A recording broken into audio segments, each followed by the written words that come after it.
what would you say sets this movie apart from other romantic comedies that makes it different? Well, I don't think it's a romantic comedy. I think it's a comedy, and I think it deals with the rules of romance and the rules of dating as they are seen today in 2011.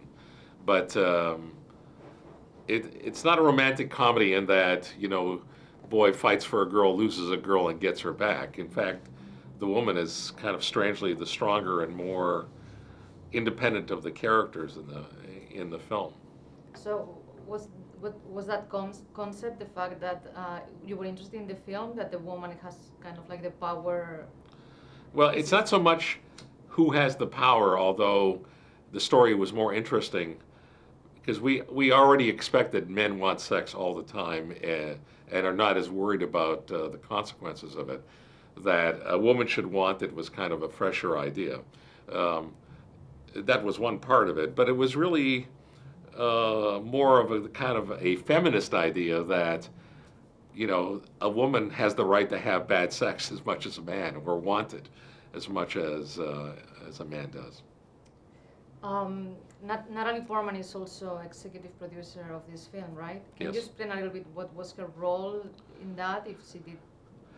Well, she read a very early draft of the script and called me up and said, I love this, I think I can do it. And I suddenly could see how she would be wonderful in this film, and she's really one of the finest actors of her generation, and it was good for me to have her attached. And I said, well, you know, we still have a few years of work.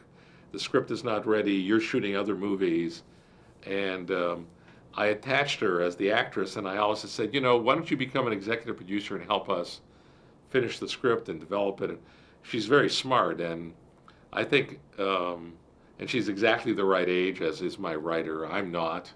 And I thought, I need smart people, particularly smart women, to help me make this movie and make it the great movie that it can be.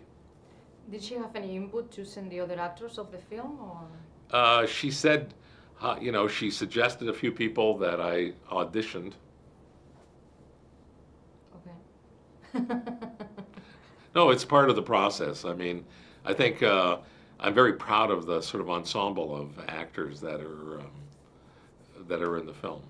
In a movie like this, that the atmosphere seems like so laid back and it looks like everybody's having fun, as a director, what would be your biggest challenge?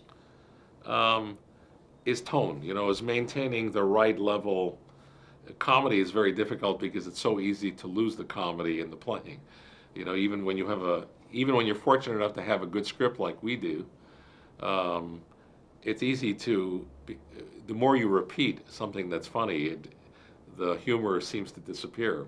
And, you know, my job is to sort of remember and focus on what that part, how that should be, and keep it very consistent from shot to shot, from scene to scene. After so many years in this business, what drives you still? What makes you still be interested in producing and directing? I love telling stories. I am a natural storyteller. It's what my children say about me. And I love the work. I had the most fun on this than I've had in a very long time. I haven't directed in about 5 years, and it was wonderful to come back and do it. It's what energizes me and keeps me young.